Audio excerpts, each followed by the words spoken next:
मैं अनुरोध करूंगा गोरक्षपीठाधीश्वर संपूर्ण भारत के सर्वाधिक लोकप्रिय मुख्यमंत्री, हम सबके अभिभावक, हिंदू हृदय सम्राट आदरणीय पूज्य योगी आदित्यनाथ जी महाराज से कि विजयादशमी के शुभ अवसर पर हम सबको अपना आशीर्वचनों से अभिषेचित करें। पूज्य महाराज जी।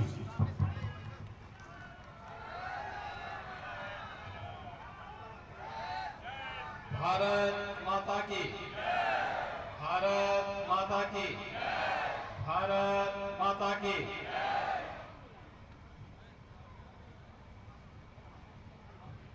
श्री रामलीला समिति आर्यनगर इस ऐतिहासिक रामलीला आयोजन समिति के अध्यक्ष श्री रेवती रमन दास जी, महामंत्री श्री पुष्पतंत्र जैन जी, आज के इस कार्यक्रम में विशेष रूप से उपस्थित महापौर श्री सीताराम जायसवाल जी, गोरखपुर ग्रामीण से विधायक श्री विपिन सिंह जी,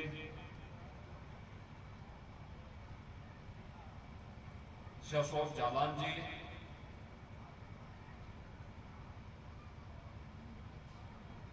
आयोजन समिति के पदाधिकारी श्री दीप अग्रवाल जी, विकास जालान जी, मनीष अग्रवाल जी, राजीव रंजन अग्रवाल जी, और आज के इस कार्यक्रम में विशेष रूप से मेरे साथ में यहाँ पर उपस्थित जूनागढ़ गुजरात से पधारे श्री महंत शेरनाथ जी महाराज, देवनाथ जी महाराज जो कच्छ से आए हैं, कालीबाड़ी के मोहन जी, सभी संतजन और आज के इस राजतिलक कार्यक्रम में यहाँ पर उपस्थित सभी गोरखपुर के श्रद्धालुजन, उपस्थित भाइयों बहनों, आज विजयादशमी का पर्व है। पूरे देश के अंदर और दुनिया में जहां कहीं भी भारत का नागरिक निवास करता है, आज के इस आयोजन को पूरे हर्षोल्लास के साथ वह अपने घर में अपने पर्व और अपनी इस परंपरा को सम और विषम परिस्थितियों के बावजूद वह अछूते बनाए हुए हैं। मैं सबसे पहले आप सबको विजयादशमी की हृदय से बधाई देता हूं और यह हर्ष, उत्साह और उमंग का पर्व प्रतिदिन आपके व्यक्तिगत और पारिवारिक जीवन में, सामाजिक जीवन में आता रहे, इस बात की आप सबके प्रति अपनी शुभकामनाएं भी देता हूं। युगों पूर्व धर्म, सत्य और न्याय की स्थापना के लिए मर्यादा पुरुषोत्तम भगवान श्री राम ने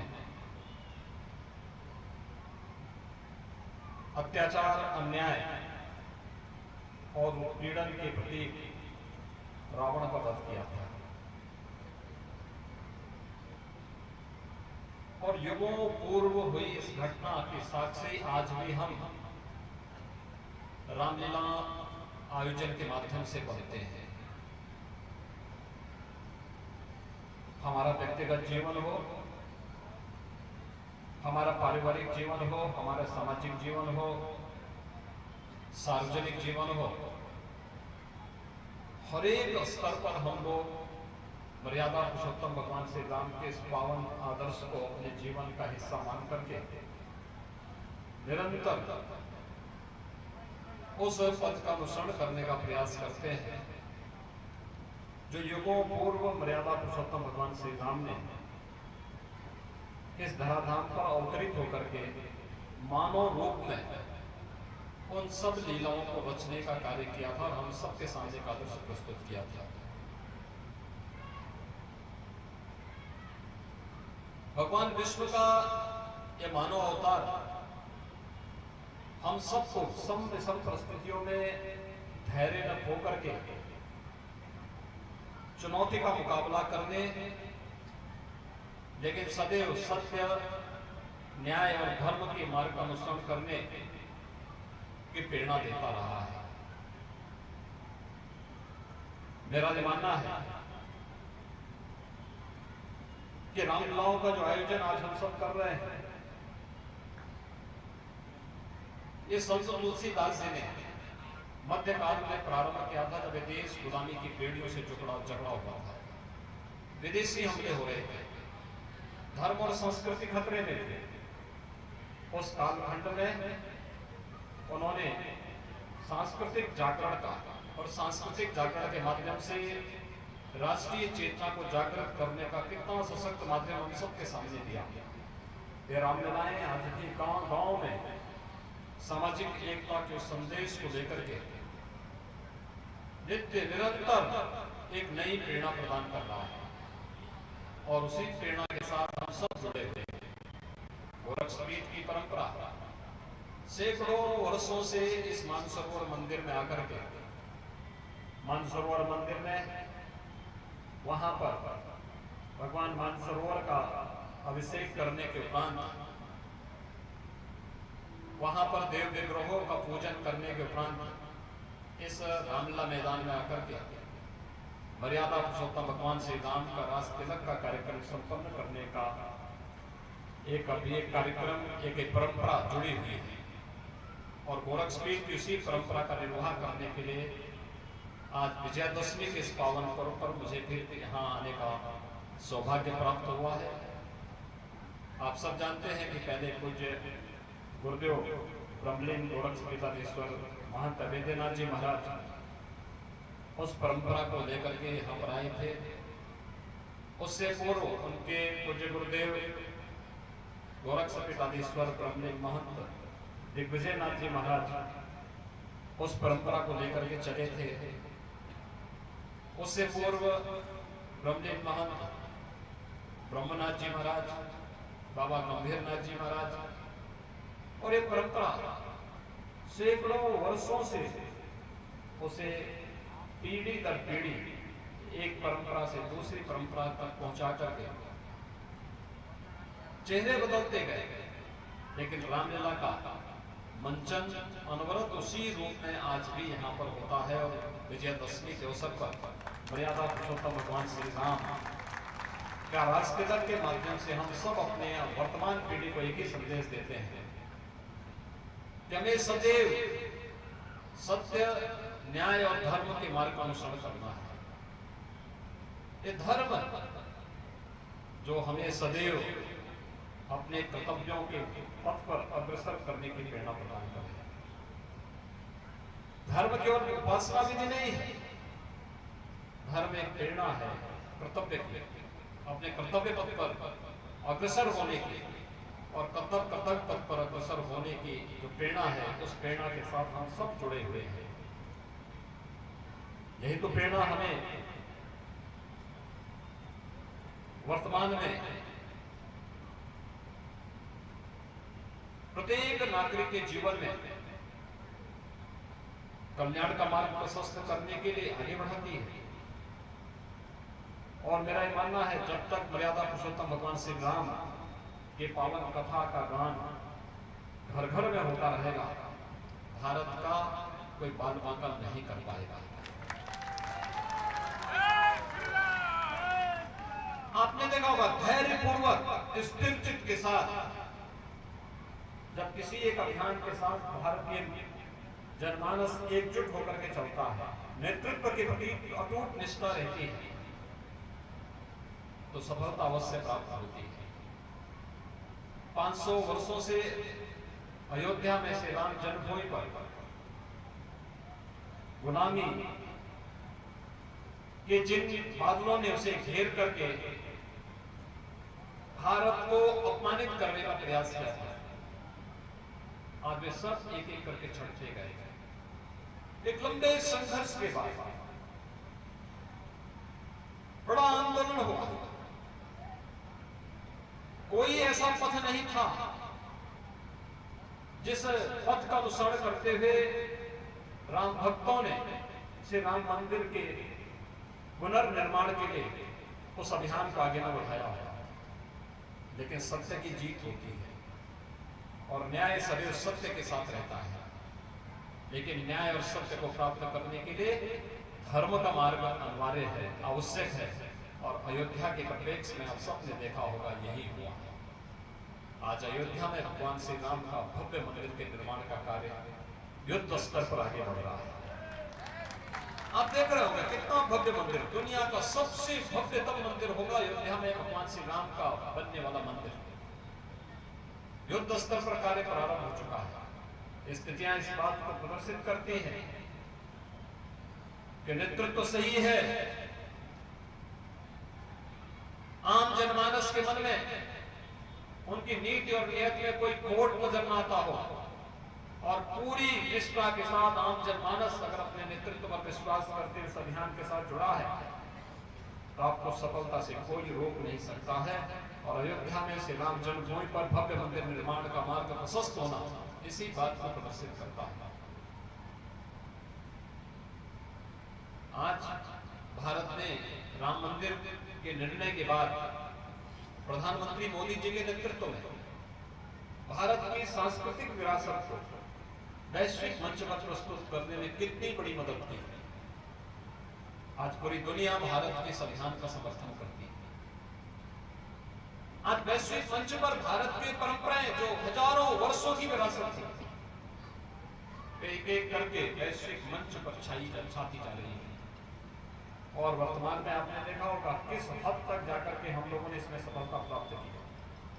ये सफलताएं तो कोरोना कालखंड में भी आपने देखा होगा। कोरोना इस सदी की सबसे बड़ी महामारी है। अनेक लोगों ने अपने प्रियजनों को खोया है। हम सबकी संवेदना उन सभी के प्रति है, लेकिन उस सब के बावजूद लोगों ने, दुनिया ने भारत के आयुष पद्धति को अपनाया है। आयुष पद्धति के माध्यम से जीवन की एक नई राह खोजी है। भारत अब वैश्विक मंच पर अपनी धमक को लेकर के किस रूप में आगे बढ़ रहा है। एक तरफ अपने सांस्कृतिक मूल्यों की स्थापना का अभियान हो, दूसरी तरफ जिनके कारण भारत की स्वाधीनता खतरे में पड़ी थी, जिनके कारण भारत और भारतीयता संकट में आती हुई दिखाई देती थी, वे एक एक करके उन सभी खतरों को एक एक करके दूर करने का कार्य और भारत के सांस्कृतिक मूल्यों की स्थापना किस रूप में होनी चाहिए, कैसे हम वैश्विक स्तर पर उसे आगे बढ़ा सकते हैं। प्रयागराज में कुंभ का आयोजन आपने देखा होगा। आज नमामि गंगे परियोजना के माध्यम से अविरल और निर्मल गंगा के कार्यक्रम को आप देख रहे होंगे। अयोध्या में भगवान श्री राम के भव्य मंदिर के निर्माण का कार्यक्रम और सैकड़ों वर्षों से यहां पर इस रामला मैदान में रामला में पवित्र मंचन होता है, लेकिन हम लोग देखते थे कि बरसात होती थी, पूरा कार्यक्रम डिस्टर्ब हो जाता था, पंडाल जो लगा देता था टूट जाता था। लेकिन अब यहाँ पर एक भव्य मंच भी बन गया है, एक भव्य आयोजन हो रहा है। अब कीचड़ यहाँ के कार्यक्रम को बाधा पैदा नहीं करेगा और केवल मानसरोवर के इस रामला मैदान में ही नहीं, हजारीबाग के रामला मैदान में ये कार्यक्रम नहीं हो रहा है, बड़ घाट में भी रामला मैदान तो उसी भव्यता के साथ आगे बढ़ाया जा रहा है। आपने यहाँ पे मानसरोवर मंदिर देखा होगा। मानसरोवर मंदिर आज से 5 साल पहले कितना जीर्ण शीर्ण हो चुका था। लोग मंदिर के अंदर जाने में भयभीत खाते थे, पता नहीं मंदिर के अंदर जाने पर कब वो मंदिर उसके ऊपर गिर जाए। लेकिन आज मंदिर भव्य रूप से आगे बढ़ा है। जनसहयोग जनसेवकता भी थी। मैंने कहा था कि जनता और स्थानीय भक्तगण मंदिर का पुनर्निर्माण करें और बाहरी परिसर की सुंदरीकरण का कार्य सरकार लेगी, पर्यटन विभाग देगा। यहाँ के स्थानीय भक्तों ने मंदिर का पुनरुद्धार किया, सरकार ने परिसर के विकास का कार्य किया। आज देखना होगा मानसरोवर मंदिर पहले और आज की तुलना में कितना उसमें व्यापक परिवर्तन हुआ है और यही कार्य हर एक स्तर पर हो रहा है। आपने देखा होगा प्रधानमंत्री मोदी जी के नेतृत्व में काशी विश्वनाथ धाम, बाबा विश्वनाथ धाम किस रूप में, एक नए स्वरूप में आगे बढ़ रहा है। आप मिर्जापुर में जाएंगे, मां विंध्यवासिनी का धाम किस रूप में आगे बढ़ रहा है। ये सब हमारे गौरव के प्रतीक हैं। और फिर ये नया भारत का नया उत्तर प्रदेश अपने सांस्कृतिक मूल्यों की पुनर्स्थापना के लिए पूरी दृढ़ प्रतिज्ञा के भाव के साथ आगे बढ़ रहा है। और उसी भाव के साथ आज हम सब यहाँ पर इस ऐतिहासिक मानसरोवर मंदिर और इस रामलीला मैदान में यहाँ पर भगवान श्री राम के राज्याभिषेक के इस कार्यक्रम के साथ यहाँ पर जुड़ने के लिए यहाँ पर उपस्थित हुए हैं। बंधुओं, मर्यादा पुरुषोत्तम भगवान श्री राम भारत की परंपरा में धर्म के प्रतीक हैं। हमने राम को धर्म का रूप माना है। रामो विग्रहवान धर्म, यानी धर्म के जो भी गुण हैं, भारतीय मनीषा ने धर्म के जिन भी गुणों को माना है, वे सभी गुण मर्यादा पुरुषोत्तम भगवान श्री राम के चरित्र से हम सबको स्पष्ट दृष्टिगोचर होते हुए दिखाई देते हैं। और इसीलिए युगों युगों की इस परंपरा को भारतीय जनमानस आज भी बड़ी श्रद्धा के साथ, बड़े सम्मान के साथ, न वहां पर जाति भेद है, न क्षेत्र का भेद है, न मत और संप्रदाय का भेद है। हर एक व्यक्ति, हर एक श्रद्धालु, इसमें कोई भेद नहीं। उत्तर से दक्षिण, पूरब से पश्चिम, पूरा भारत मर्यादा पुरुषोत्तम भगवान श्री राम के साथ अपनी आत्मीय संवाद को जोड़ करके, इस प्रकार के आयोजन के साथ अपने आप को जोड़ करके गौरवान्वित महसूस करता है। और आप उसी गौरव के साथ, आप किसी गरिमा को बनाए रखने के लिए हम सब यहाँ पर एकत्र हुए हैं। मैं विजयादशमी के इस पावन पर्व पर आप सभी के प्रति आप सबको हृदय से बधाई देता हूं, मंगल में शुभकामनाएं व्यक्त करता हूं। आप सबसे मैं एक ही बात की अपील करूंगा, कि हमारे यहां एक बात कही गई है कि हम जिसकी पूजा करते हैं, हमें उसके रूप बनने का प्रयास करना चाहिए। अगर हम उसके रूप नहीं बन सकते तो पूजा सफल नहीं होती। केवल बाहरी आवरण से नहीं, केवल विचारों से नहीं, बल्कि अपने आचरण से भी हमें मर्यादा पुरुषोत्तम भगवान श्री राम के आदर्शों को अंगीकार करने का प्रयास करना चाहिए। व्यक्तिगत जीवन में, भाई भाई में जो मतभेद है, जो पारिवारिक विवाद होते हैं, इनको अगर हम भुला सकें तो मर्यादा पुरुषोत्तम भगवान श्री राम के प्रति हमारी श्रद्धा को व्यक्त करेगा। पारिवारिक जीवन में पिता और पुत्र के बीच में, या मां और पुत्र के बीच में, या पति और पत्नी के बीच में, अगर कहीं कोई विवाद की स्थिति है तो हमें मर्यादा पुरुषोत्तम भगवान श्री राम का स्मरण करना चाहिए। राजा और प्रजा के बीच में कहीं भेद है तो मर्यादा पुरुषोत्तम भगवान श्री राम का आदर्श हम सबको स्मरण करना चाहिए। शत्रु और मित्र की पहचान करनी है तो मर्यादा पुरुषोत्तम भगवान श्री राम का ही स्मरण करना चाहिए। हम लोग अपने हर एक कार्य के लिए मर्यादा पुरुषोत्तम भगवान श्री राम का स्मरण करते हैं, और भगवान प्रभु राम का स्मरण करके ही उस पद का अनुसरण करते हुए धार्मिक क्षेत्र में, सार्वजनिक क्षेत्र में सदैव जो भी कदम उठाते हैं, इस बात को लेकर के करते हैं लोक कल्याण के लिए,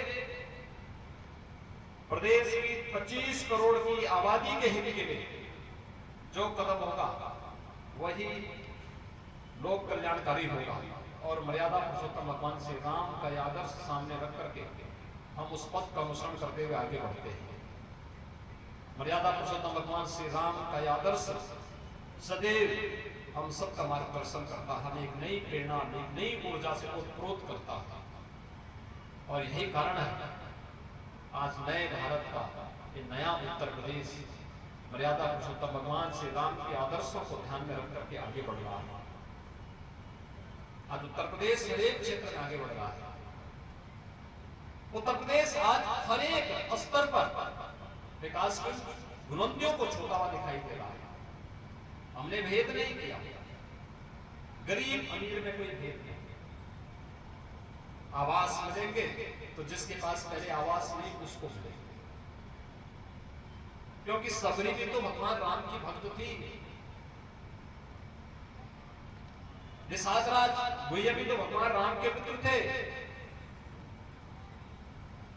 हनुमान और सुग्रीव, जामवंत भी भगवान राम के मित्र थे, भक्त थे। संकट के समय तो यही खड़े हुए थे। संकट के समय भगवान राम के साथ वनवासी जीवन में अयोध्या और जनकपुर से नहीं, बल्कि हमारे अनुसूचित जाति, जनजाति और समाज के उस तबके ने योगदान दिया था जो उस कालखंड में पीड़ित था, प्रताड़ित था, आतंक से त्रस्त था। एक तरफ भगवान राम के साथ सहयोग करना, मित्रता करना, और दूसरी तरफ अन्याय अत्याचार के खिलाफ एकजुट होकर के भगवान श्री राम के आदेश के अनुरूप उस समय की एक ऐसी सेना का गठन करना जो त्रिलोक विजयी रावण पर भी विजय प्राप्त कर सके। अब आप अनुमान कर लीजिए त्रिलोक विजयी रावण कितना मजबूत रहा होगा, कितनी ताकत रही होगी रावण। इंद्र भी थर्राता था, कोई राजा महाराजा उनका सामना करने की स्थिति में नहीं था।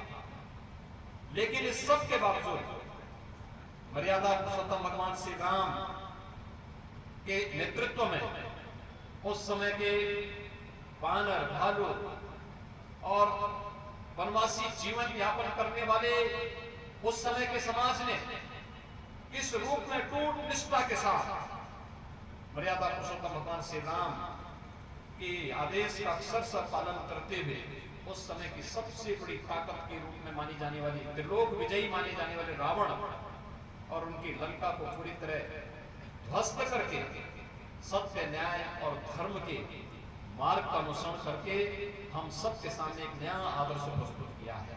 और यही कारण है कि संकट तो आएंगे, चुनौतियां भी आएंगी, लेकिन उन संकट और चुनौतियों का सामना करने के लिए धैर्य चाहिए, बुद्धिमत्ता चाहिए,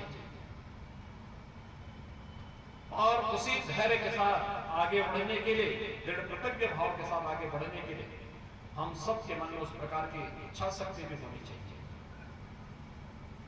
अगर कृष्णकंधा से वानर सेना गई तो आगे तो 100 योजन का समुद्र था, कैसे पार करते, लेकिन वह युक्ति भी निकाल दी गई थी।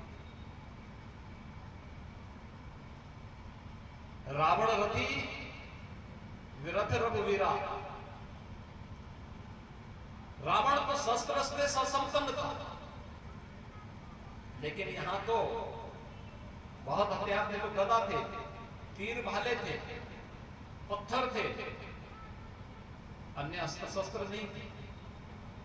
लेकिन सात्विक नेतृत्व में धर्म के पथ का अनुसरण करते हुए उस समय की सबसे बड़ी ताकत को कैसे देखते ही देखते मर्यादा पुरुषोत्तम भगवान श्री राम के नेतृत्व में वानर और भालुओं की सेना ने कैसे नष्ट कर दिया था। आज भी रामायण इस बात का साक्षी है, रामलला का मंचन इस बात का साक्षी हम सब के लिए बनता है। हम सब मर्यादा पुरुषोत्तम भगवान श्री राम के जीवन चरित्र को अपने जीवन में निकार करें। छूत अस्पृश्यता को भगवान राम ने कभी मान्यता नहीं दी, कभी नहीं माना। सबरी के दूध के पेट उन्होंने खाए थे, उन्होंने महिला और पुरुष के बीच में भी कोई भेद नहीं किया, पूरा सम्मान दिया माता सबरी को। भारत की ऋषि परंपरा को कैसे, भारत की ज्ञान की परंपरा को कैसे चुने बनाए रखना है, यह कार्य भी वनवासी कालखंड में एक तरफ राक्षसों का वध करते थे, दूसरी तरफ उन आश्रमों को पुनर्जीवित भी करते थे। राक्षस यहाँ की ज्ञान की परंपरा को नष्ट करना चाहते थे। भगवान राम ने कहा यह नहीं हो सकता, और अंततः उत्तर से दक्षिण तक पूरे देश के अंदर